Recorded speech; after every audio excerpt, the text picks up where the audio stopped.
You don't have to film me. No, Oh, I'll put a video, just put it down so you get the audio, yes? It's recording, yeah? No. Yeah. But that's my biggest concern, is that there's not really a lot of time to do things. Don't get me wrong, you work in your spare time and I know that, Yeah. but if me and Graham say neither of us are here on Easter, there's no one to check through and vet anything before you actually get back. Now, if you could show enough evidence next week, then maybe there's room for movement with that. But what you don't want to do is kind of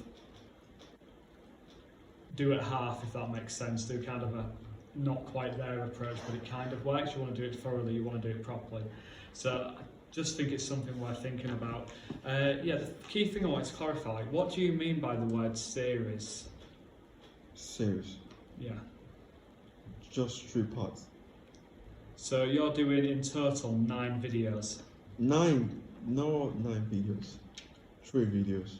Okay, because when you refer to it, you say each one is a series. Is it each one's part of the series?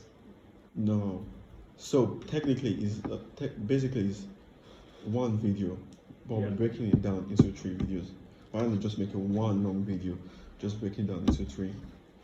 Ah, okay, so it's You can do one long video Yeah. covering all 3 subjects. Yeah. Then And break then it. you're going to cut them down into down 3 into or Yeah, 3. yeah. Okay, that makes sense now, 'cause I couldn't figure that bit out. Just to check as well, so I think I've roughly got what you're saying. So it's round table, Yeah. microphone set up on the round table, black backdrop. Yeah. Okay, your key there, you know this, is lighting. Yeah. Lighting's one of your big things to focus on. In terms of your presentation as well, because I put some points down on that, you've got, what's good about you, you are aware of your own development points and you're aware of how you've developed as a practitioner. You're very articulate about it, you know how you've gone from not great to a lot better, and you know how you've got there, and that's what kind of gives me a little bit of kind of hope within this area, because you clearly know what you need to do, but lighting will be the biggie part of that you need to do. Presentation was generally detailed, and I got mostly a pretty good understanding from it, except for those minor bits. So you've clearly put a lot of work into it, and you've done a good job, Wilson. Yeah, best presentation I've seen you do. Yeah. Yeah, especially the part about your skills and your development. So with that in mind, yeah, if you're very aware of the things you need to do to fix, to get things right going forwards, that gives you every opportunity, doesn't it? Yeah. Yeah. So great.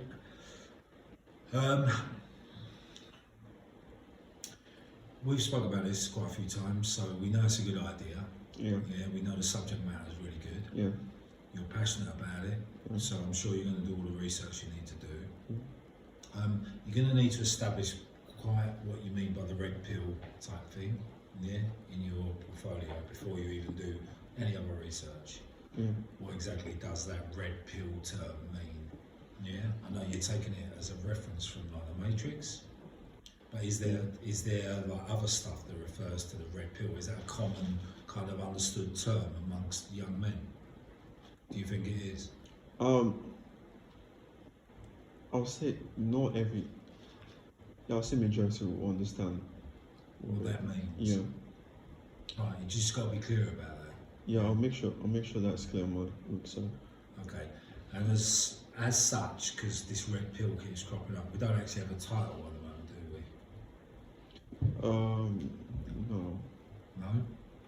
Okay. It's little things like this that help bring the whole thing together, because if you've got a title, then you're working off that title all of the time, yeah? So something you want to think about and try and establish. When you say, because I was writing down some of your subjects, relationships, finance, self-improvement, traditional masculinity, and I think you said something like anti-feminism.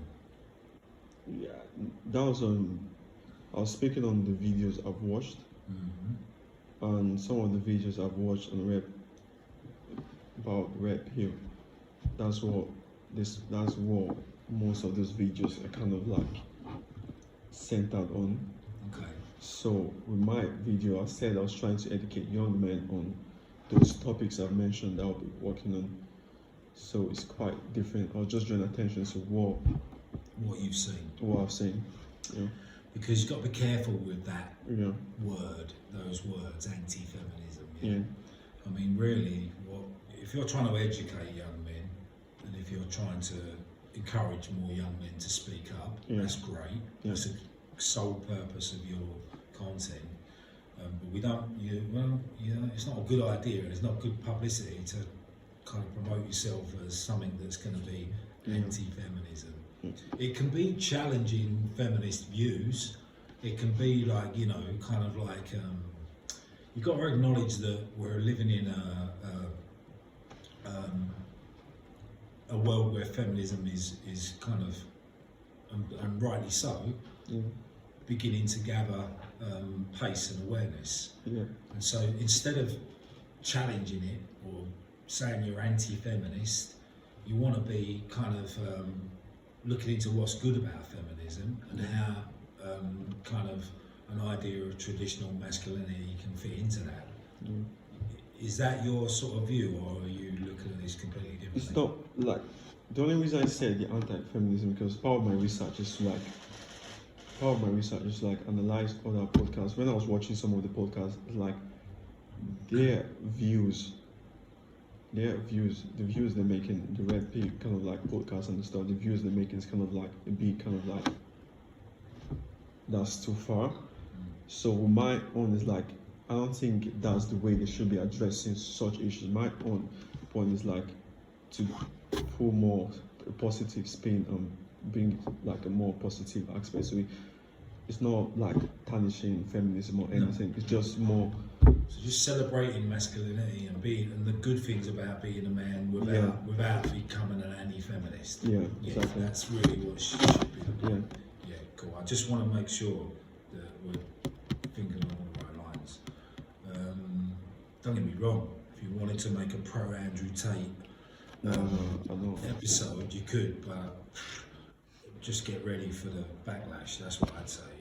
No, not really interested in that. And I'd be shocked if you could actually form a conversation that could make any real justification for that type of view. Yeah? Okay.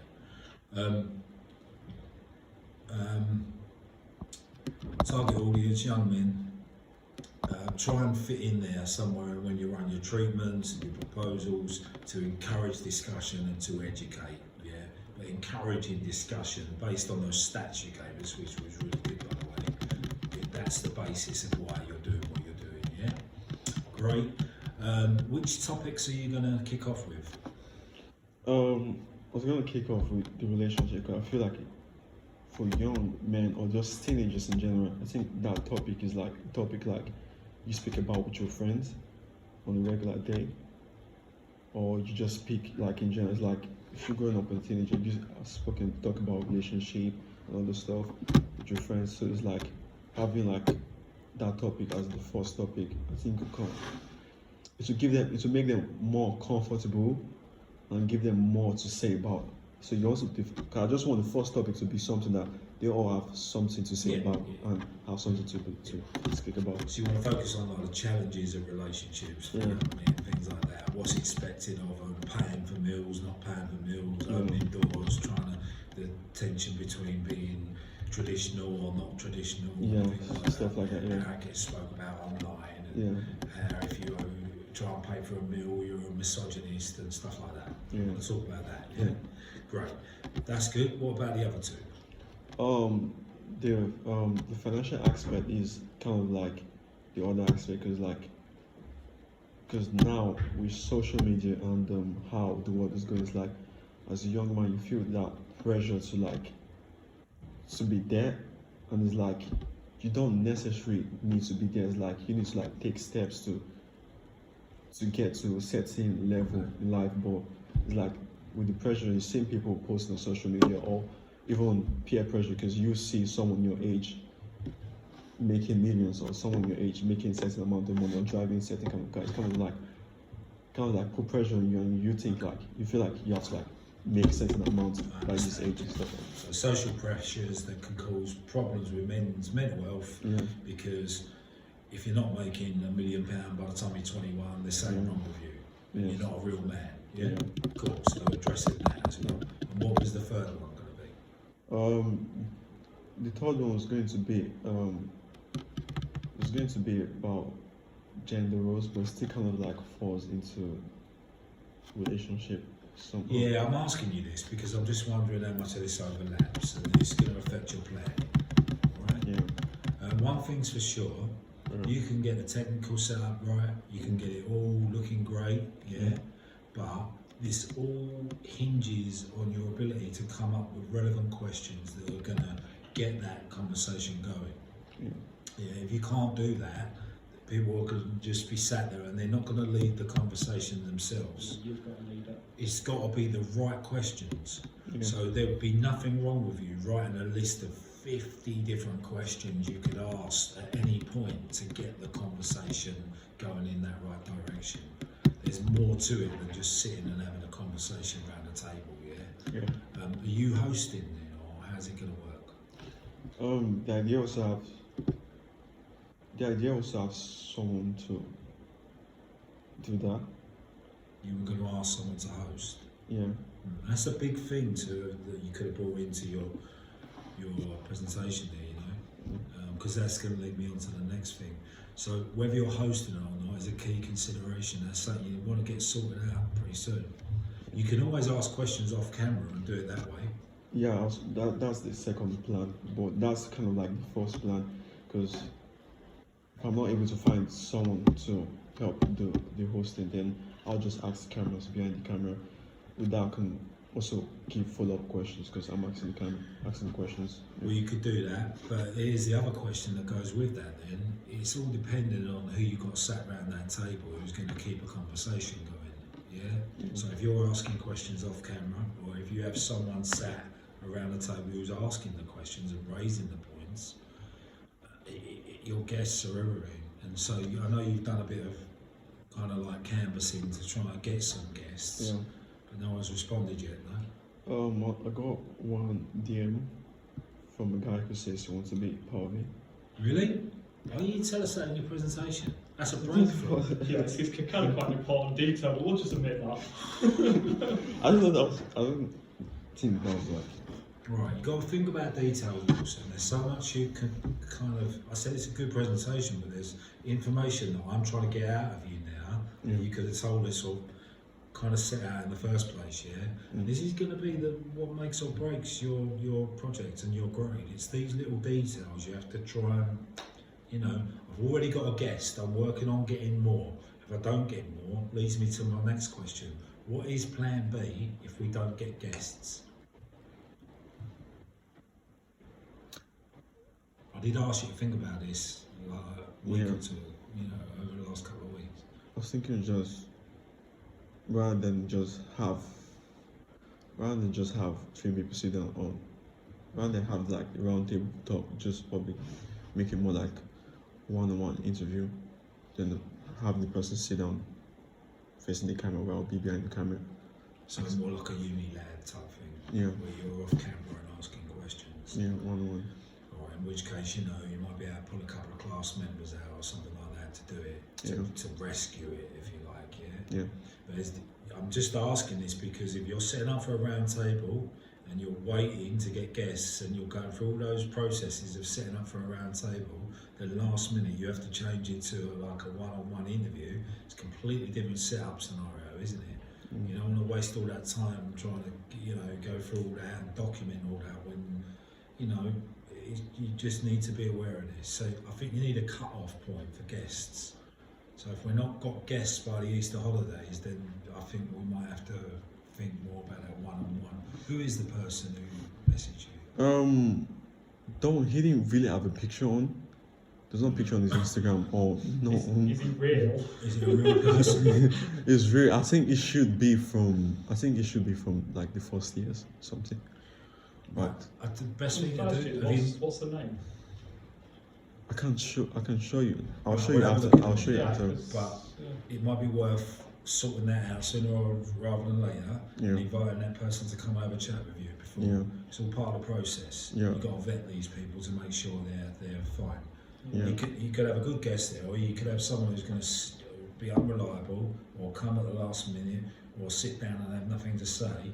it's part of your role as a producer to find out who's Or going to. someone that's got the wrong impression is really, really, really right wing, goes on the feminazi and starts threatening people. You know what I mean? There's a lot of variables in That's that. why this is all part of your process. Yeah.